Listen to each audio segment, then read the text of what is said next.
हाय दोस्तों, मेरा नाम अक्षय और हम आज जा रहे हैं माउंट आबू की शेयर करने।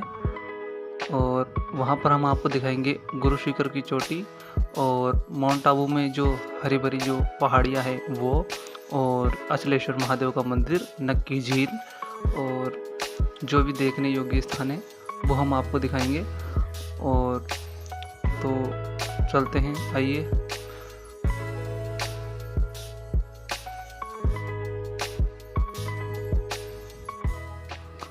अब आप पहुँचे हैं सिरोही, और सिरोही में हमने रूम लिया।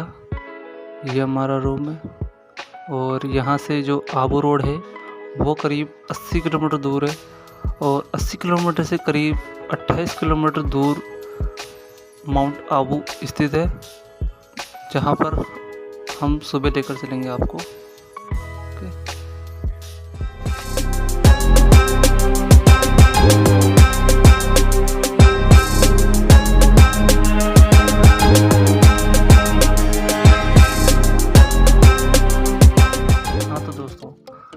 हम पहुँचे हैं अब माउंट आबू। माउंट आबू में सबसे पहले हमने एक पार्क देखा। ये देखिए पार्क, कितना बड़ा पार्क है। और यहाँ पर भगवान शिव के जो मठ है उनका मंदिर है। और ये देखिए कितना बड़ा मंदिर है। मंदिर में कैमरा ले जाना अलाउ नहीं है, तो अभी हम जा रहे हैं मंदिर के अंदर।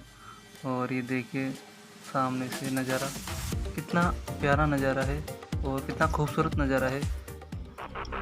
हाँ, तो अब हम जा रहे हैं सोमनाथ जी के मंदिर, और इसी मंदिर के अंदर एक छोटा सा एक तालाब है और उसके अंदर है रंग बिरंगी मछलियाँ। दिखाते हैं आपको आगे।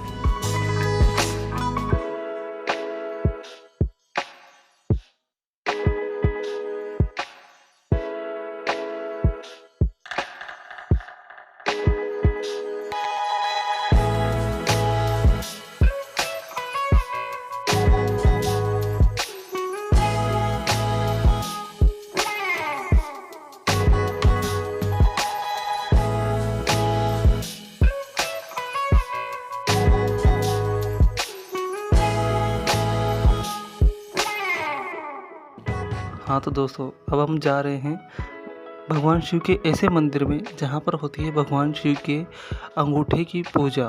और जो कहानी हम अब आपको सुनाने जा रहे हैं वो कहानी जुड़ी है माउंट आबू पर्वत से। मान्यताओं के अनुसार जहाँ पर आज ये जो माउंट आबू पर्वत है, पौराणिक काल में वहाँ एक विराट ब्रह्म खाई हुआ करती थी, जिसके तट पर वशिष्ठ मुनि रहा करते थे और वहाँ पर तपस्या किया करते थे। और उनकी गाय थी कामधेनु। कामधेनु गाय घास चरते चरते उस ब्रह्म खाई में जा गिरती है। फिर मुनि वशिष्ठ ने सरस्वती गंगा का आह्वान करते हैं और सरस्वती गंगा प्रकट होती है, और उन्होंने ब्रह्म खाई को सत्य तक भर दिया। जो सरस्वती माता होती है, कामधेनु गाय जमीन पर वापस आ जाती है। फिर ये हादसा वापस हुआ। बार बार ऐसे हादसे को टालने के लिए मुनि वशिष्ठ हिमालय गए, और हिमालय जाकर उन्होंने ब्रह्म खाई को भरने का अनुरोध किया। हिमालय ने उनका अनुरोध स्वीकार किया और अपने प्रिय पुत्र नंदीवर्धन को जाने का आदेश दिया। अर्बुद नाग नंदीवर्धन को उठाकर वशिष्ठ ऋषि के आश्रम में ले आया। नंदीवर्धन ने मुनि वशिष्ठ से एक वरदान मांगा कि मेरे ऊपर सप्तऋषि का आश्रम होना चाहिए और सुंदर सा पहाड़ होना चाहिए, जिसमें विविध तरह की वनस्पतियाँ होनी चाहिए। और मुनि ने कहा तथास्तु। इसके बाद अर्बुद नाग ने भी वरदान मांगा कि उस पर्वत का नामकरण उसके नाम पर किया जाए। वरदान प्राप्त करते ही नंदीवर्धन खाई में उतरा और धंसता ही चला गया। केवल नंदीवर्धन की नाक और ऊपर का हिस्सा जमीन पर था। उस स्थिति को देखते हुए ऋषि वशिष्ठ ने महादेव से अनुरोध किया। महादेव ने अनुरोध स्वीकार किया और नंदीवर्धन को अपने दाहिने पैर के अंगूठे से स्थिर किया, यानी अचल किया। इस वजह से ये स्थान अचलगढ़ कहलाया। तो कैसी लगी कहानी आपको बताना जरूर। और यहीं पर स्थित एक मंदिर की कहानी और बताते हैं, जिसका निर्माण करवाया था। तो हमने जिस मंदिर का जो जिक्र किया वो मंदिर बनवाया गया था एक मुगल शासक के द्वारा। एक बार एक मुग़ल शासक यहाँ मंदिरों पर अटैक करने आता है, तो उसकी नज़र नंदी बेल पर पड़ती है जो कि पंचधातु से बना है। तो मुग़ल शासक उस नंदी बेल को अपने साथ ले जाने के लिए सेना से कहता है, तो सेना को आदेश दे देता है कि इस नंदी बेल को उखाड़ो, इसे हम अपने साथ लेकर चलेंगे। तो सेना के कुछ लोगों ने उस नंदी पर भाले से प्रहार किया नंदी बेल को उखाड़ने के उद्देश्य से, लेकिन भगवान शिव के प्रकोप स्वरूप नंदी बेल पर एक छेद होता है और उस छेद से ऐसी जहरीली मधुमक्खियाँ निकलती है जो कि सेना पर धावा बोल देती है। सेना डरकर भाग जाती है, लेकिन मुग़ल शासक भगवान से प्रभावित होकर मंदिर को ध्वस्त करना रोक देता है और यहाँ पर एक मंदिर निर्माण करवाता है।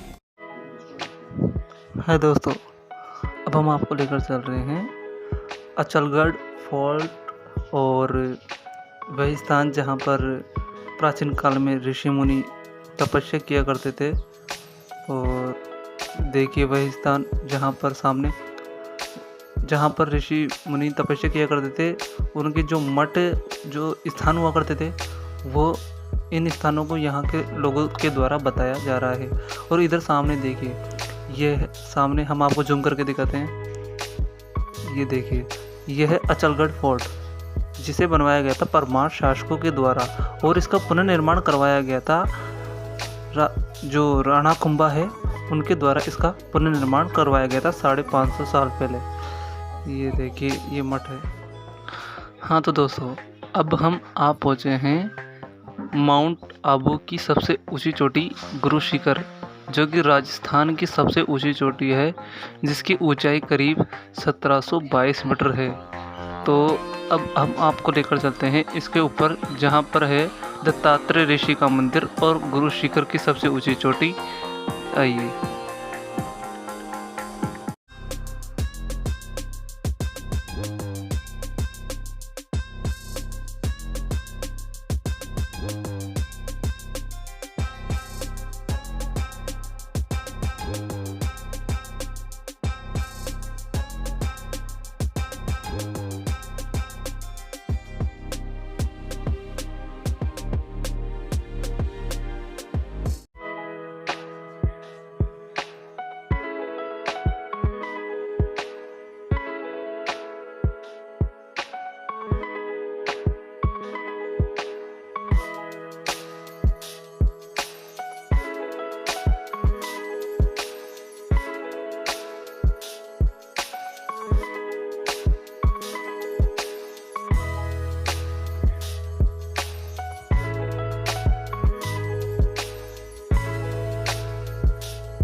जो ये आपको दिखाई दे रही है, यह है माउंट आबू में स्थित नक्की झील है।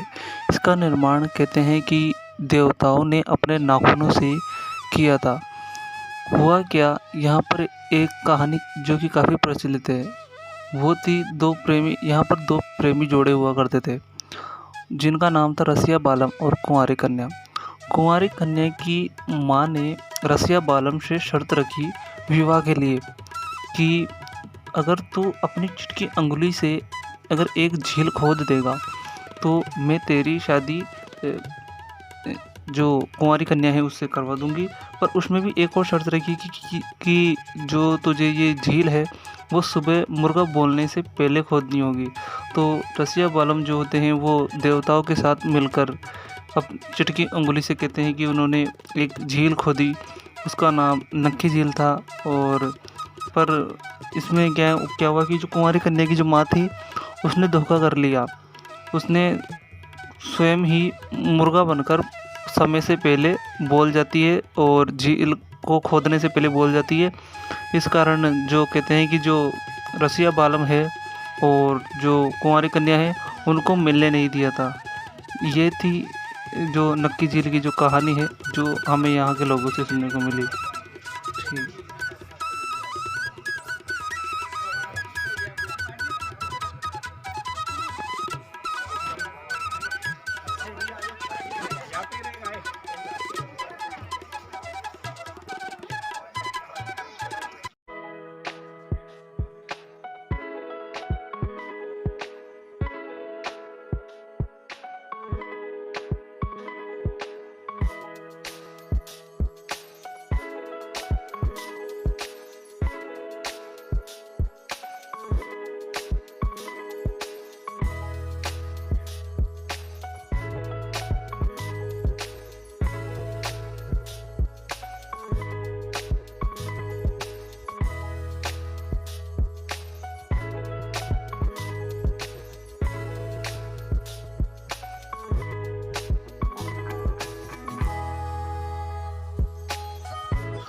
हाँ तो दोस्तों, आपको हमारा वीडियो कैसा लगा?